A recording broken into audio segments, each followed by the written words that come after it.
Pai do Senhor, meus irmãos, eu já tinha feito um áudio, né? Falando que eu fui numa igreja e realmente eu queria muito ouvir a voz de Deus. Eu queria que Deus falasse comigo. Tem dia que tá assim na sua vida, você passa por situações e você quer que Deus fale com você de alguma forma, de alguma maneira.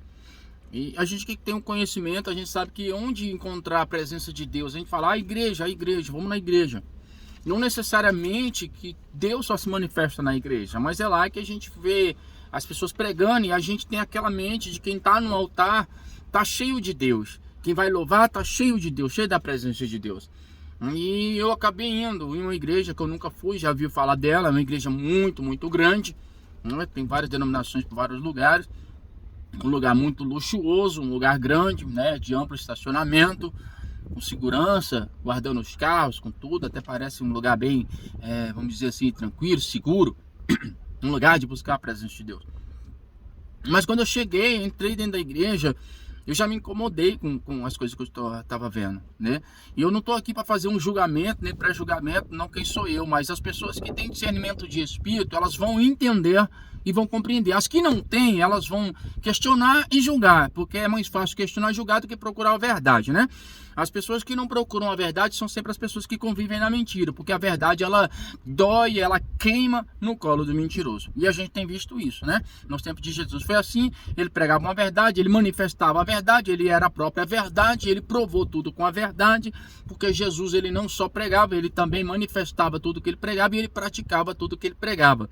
Mas ainda assim não foi o suficiente para aqueles mentirosos, saduceus, aqueles escribas, fariseus, todos aqueles povos ali, eles acreditaram que Jesus, porque eles viviam a mentira, e a mentira tem que trazer uma vida confortável para quem vive, né? A mentira traz vida confortável para quem vive. A verdade não, a verdade ela traz um desconforto, né? No mundo que nós vivemos. Você tem que ser diferente, você tem que aguentar muitas coisas, acusações, você tem que aguentar coisas que só vocês vê aqui dentro da Bíblia.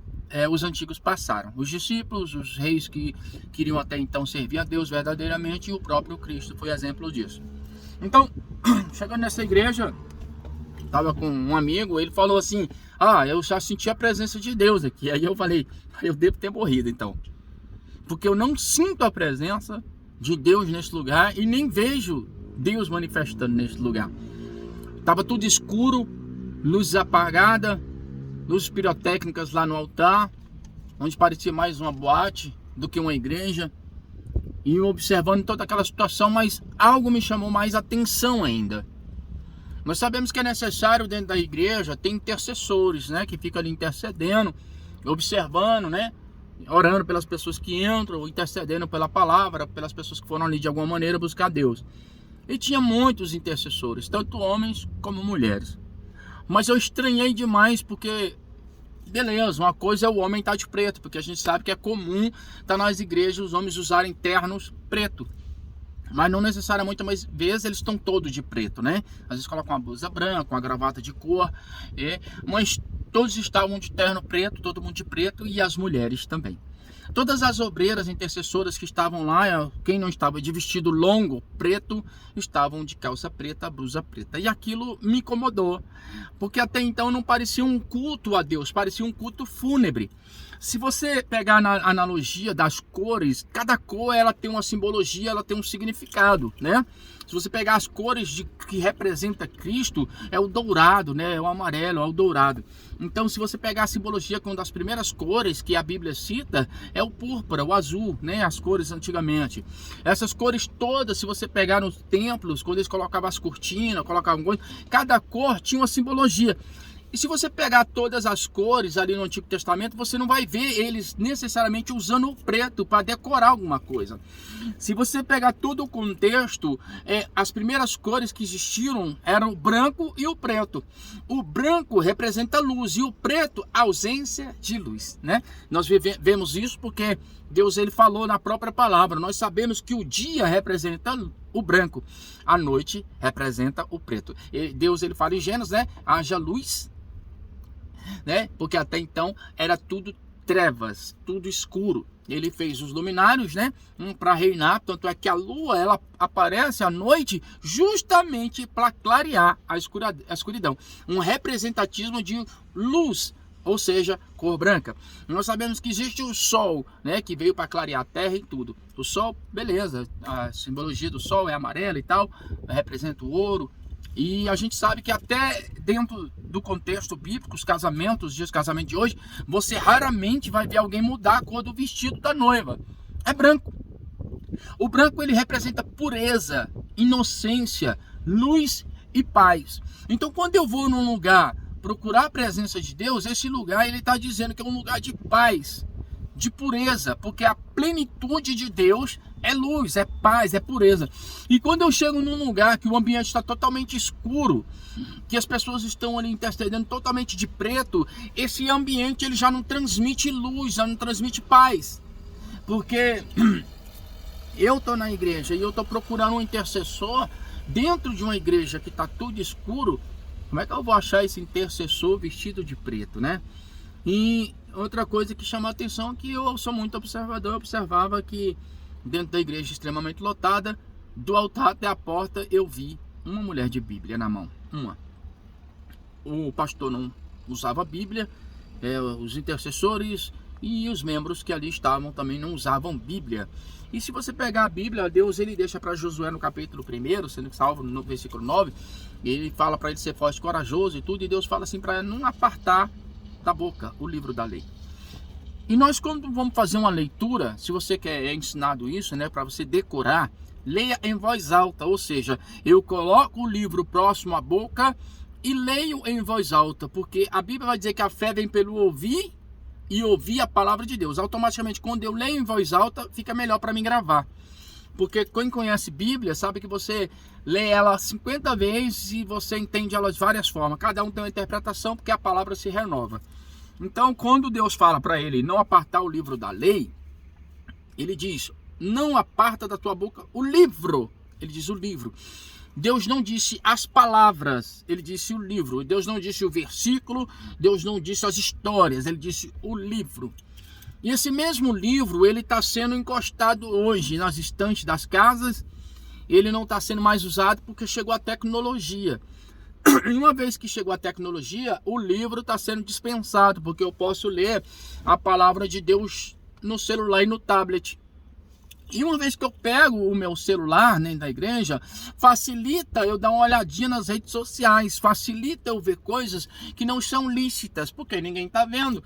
E eu ontem vi que do meu lado tinha duas moças e mais à frente um senhor, que enquanto a palavra era ministrada, eles estavam no celular e meu amigo também na rede social.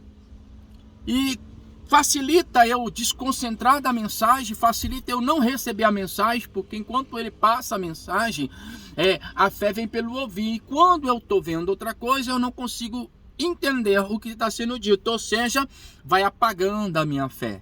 Eu vou ficando frio, e é isso que tem acontecido. Eu tenho visto muita gente que vai para a igreja, mas vai pelo costume que elas têm de ir. Eu tenho que ir para o culto. E elas vai, mas elas não têm mudança, elas continuam frias, elas não têm empatia, elas não se importam com ninguém, nem com nada, nem com a situação mesmo ruim que está acontecendo ao seu redor. Não tem coragem de olhar a Deus e fazer um propósito diante de Deus. Deus, é eu e tu aqui, ó, me mostra se eu estou errado, porque tem vezes que nós estamos errados, mas não conseguimos ver o erro, estamos cegos, porque o inimigo mostra isso pra gente. Não, você está certo, continua. E aquilo ali, vendo o pastor trazendo uma mensagem, mas a mensagem, ela era fria. A mensagem, ela sai fria quando vem da pessoa fria, porque eu costumo dizer, para dançar, para louvar, você precisa estar cheio do Espírito Santo. Para pregar, você não precisa estar cheio do Espírito Santo. Eu posso te provar. Para pregar, você não precisa estar cheio do Espírito Santo. Não, não. Por quê? Porque você vai ler a palavra. A palavra por si só é o próprio Deus, então ela já vem cheia do Espírito de Deus. Só que para interpretar, né, e saber o discernimento da palavra, aí sim você precisa estar cheio do Espírito Santo. Porque um bêbado, ele pode pregar a palavra, lendo ela todinha. Se eu ler o Salmo 150, ler o Salmo 119, que é o maior, ele acabou de pregar. A palavra sai pura, porque a palavra é pura de lábios impuros. Isaías, ele declara isso sobre os lábios impuros, né? Tanto é que uns pegam a tenaz e coloca sobre a língua dele, purificando ele, né? Então, O que está acontecendo? Porque a igreja hoje, ela quer entrar no mundo pop, a luzes, né? A música, a dança, é isso que tem atraído. E vários jovens estavam nessa igreja, que eu vejo que isso é distribuído em boates, né? Umas pulseirinhas que acende, né? Que na luz fica aceso. E vários, um prendeu aqui, fazendo um bigodinho, outro pendurou aqui na orelha, outro fez pulseira, colar, e de óculos escuro, dançando. Aí eu pergunto, em que aquilo está edificando a vida desses jovens? Esses jovens vão crescer com o sentimento que eles podem estar na igreja de qualquer forma, de qualquer jeito, porque Deus aceita eles como eles são, eles não precisam mudar. E se vier alguém como eu falando dessa forma, ele já automaticamente usa o jargão: você está me julgando. Quem é você? É isso que é usado. Então fica mais fácil atrair o jovem com esse atrativo todo para manter eles dentro da igreja, porque houve mais ou menos 15 minutos de palavra de oferta, e a palavra da oferta era com o tema a cultura da honra, onde se pregava que para ser honrado, Deus tem que ser honrado, mas somente através do seu dízimo e dos seus ofertas que essa honra vai ser devolvida para você. Não foi pregado que para receber a honra do Senhor Jesus, você deve primeiramente honrar Ele com sua adoração, com seu louvor e com seu arrependimento. Era pregado que para receber honras do Senhor, você tem que ser fiel no dízimos e na oferta. Quer ter um bom carro, quer ter uma boa casa, quer ter uma boa família, quer ter uma boa esposa, honre o Senhor com seu dízimos e sua oferta. É como se Deus ele necessitasse do meu dinheiro, do seu dinheiro, de tudo que eu possuo, sendo que tudo que eu possuo é dele e para ele. Porque eu não tenho nada e ninguém tem nada se não fosse por permissão do Senhor Jesus. Existem ricos porque o Senhor Jesus permitiu. Existem pobres porque Jesus permitiu. Existem ricos porque engrandeceram roubando. Existem pobres porque são pobres porque perderam. Perderam de alguma forma, por alguma ocasião do tempo, alguns erros e falhas. Mas tudo acontece com permissão do Senhor. Se você pegar um fiel mesmo na palavra, um fiel mesmo ao Senhor Jesus, raramente ele é rico. Raramente, ele pode ser próspero em muitas coisas, porque a riqueza dos bens materiais, ela abafa a presença de Deus e as honras que nós temos a Deus. Então você vai ver muita gente que Deus prosperou no meio do caminho e ele parou de honrar a Deus e as pessoas que Deus queria que ele honrasse com aquilo que Deus prosperou na vida dele. Aí eu pergunto, o que está acontecendo? Hoje a gente vai na igreja para ouvir uma mensagem, e a mensagem não é mais a mensagem da cruz. Não é mais a mensagem que João Batista pregava enquanto batizava, porque essa mensagem não cabe mais na igreja. Eu não estou aí para ouvir isso aí, não. A mensagem não é daquela que você tem que se arrepender, porque Eclesiastes 9:8 ele fala que em todo tempo seja alva as suas vestes, né? Fala que quando houve a manifestação no monte, que os discípulos perguntam: Senhor, quer que façamos 3 cabanas, 6, tal, que desse Elias, Moisés, fala que ele estava com vestes alvas. Apocalipse vai falar que naquele grande dia nós seremos revestidos, né, de um novo corpo, e as nossas vestes serão alvas, serão brancas. O branco ele é falado o tempo todo dentro da Bíblia, e o Senhor fala sobre essa exigência das vestes brancas. Se você pegar o contexto em Jeremias capítulo 2, versículo 22, ele fala sobre as vestes, né? E fala que nos tempos os sacerdotes usavam vestes brancas para entrar no Santo dos Santos. E quando eles entravam no Santo dos Santos com as vestes brancas, aquelas vestes, se tivesse uma mancha, uma sujeira, o sacerdote tinha que mandar os lavandeiros lavar aquelas vestes. Essas vestes eram lavadas nas beiras do rio, né? Não existia máquinas, não existia sabão dessa forma que nós temos, né? Sabão em pó, não tinha esse sabão. Existia um tipo de sabão fabricado pelos homens naquele tempo chamado salitre, né? Salitre era um sabão bem poderoso para limpar as vestes. Então os lavandeiros colocavam as vestes sobre as pedras, jogavam ali salitre, pisava nas vestes para lavar, né? Esfregava, e se aquelas manchas das vestes não saíssem, o lavandeiro devolvia as vestes para o sacerdote, e o sacerdote com aquelas vestes não entraria no Santo do Santo, porque elas estavam sujas e manchadas. E ele mandava jogar fora e queimar E à margem de Jerusalém tinha um lixão chamado Geena, né? E então jogavam-se lá, queimavam as vestes. Ele não ousava entrar com veste suja. O que mais nós temos visto nos últimos tempos somos nós, eu falo por mim, entrando com vestes sujas diante do Senhor Jesus e querendo as honras dele, sendo que nós não honramos a presença dele com vestes limpas. O sacerdote honrava o Senhor com suas vestes limpas, né? Ele não entrava de qualquer jeito ali, ele estava com suas vestes limpas. Então ele fazia questão de estar com as vestes limpas diante do Senhor. E o que acontece com a igreja hoje? Porque as pessoas têm chegado na presença do Senhor de qualquer jeito, de qualquer maneira, porque usa a mensagem, não, ele diz para vir como estás, ele diz para você ir como estás, mas não permanecer do jeito que está. E ele está ali para mudar as vestes, mudar caráter, mudar personalidade. Eu não falo que porque você usava um tipo de roupa, agora você tem que mudar. Não funciona muito bem desse jeito. Porque nós vamos na igreja e o que nós mais vemos é mulheres com decotes, né? As mulheres com calça muito apertada, né? Saia curtas. E isso aí não é mudança. Ela tem que mudar, porque o corpo seduz e a sedução chama-se lascívia. E a gente não vê essa mudança. Por quê? Porque não é pregado mais isso. Porque quando prega a mensagem da cruz que exige mudança no ser humano, o ser humano nunca gostou de mudança. Você pode ver que uma rua que não tem asfalto, todo mundo quer que o asfalto chegue, mas ele não vai gostar da mudança.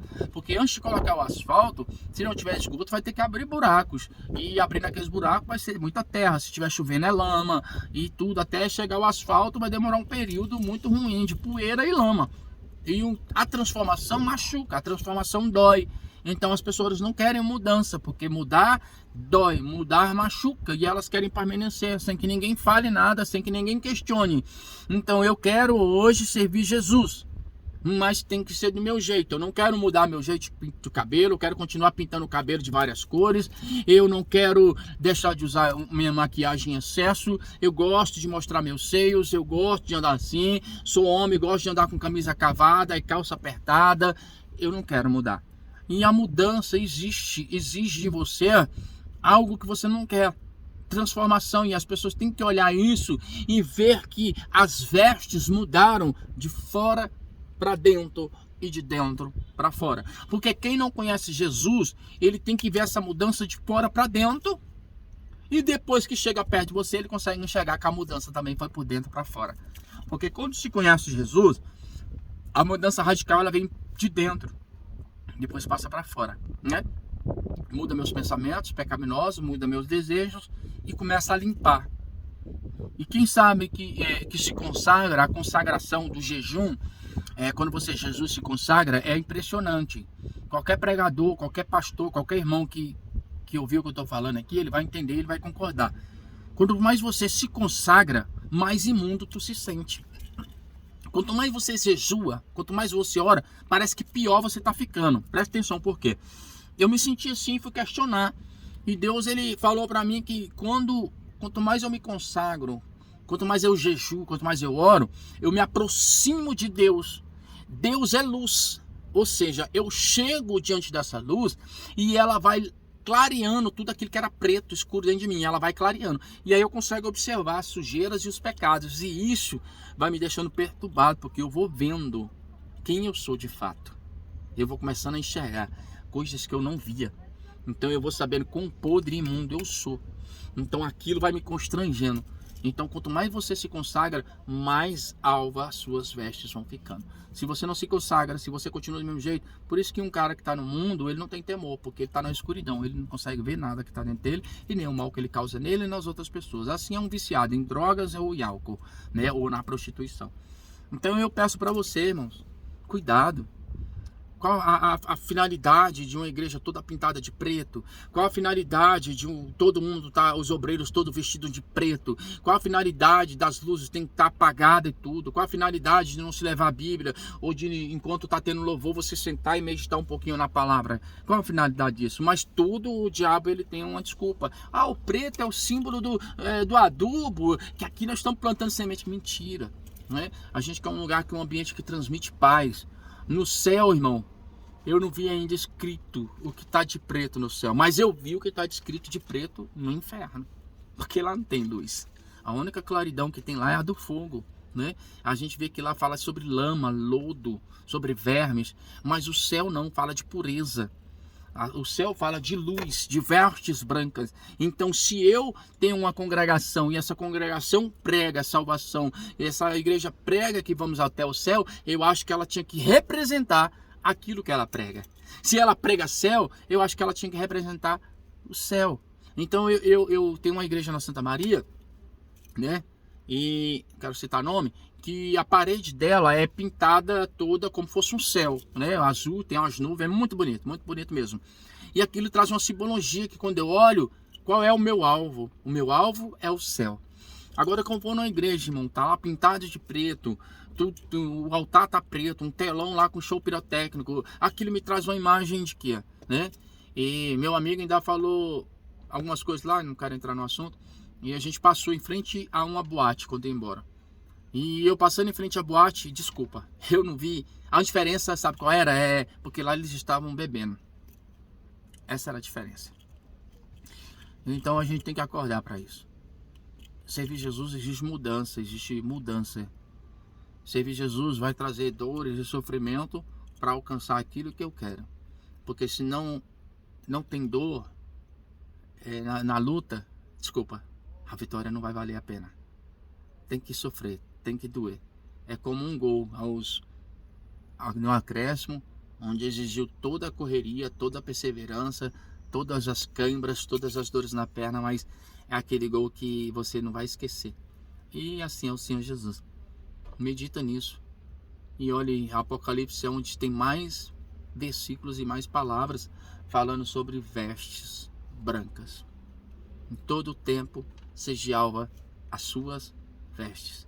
Alva fala de branco, né? E o Senhor Jesus, ele até declara que sobre o perdão dos pecados, né? Que ele fala assim, que aquele que pede perdão, o Senhor Jesus logo no lar do esquecimento. O que é o esquecimento? Escuridão. E ele diz assim que ele transforma a nossa vida como branca como a lã. E as ovelhas são brancas.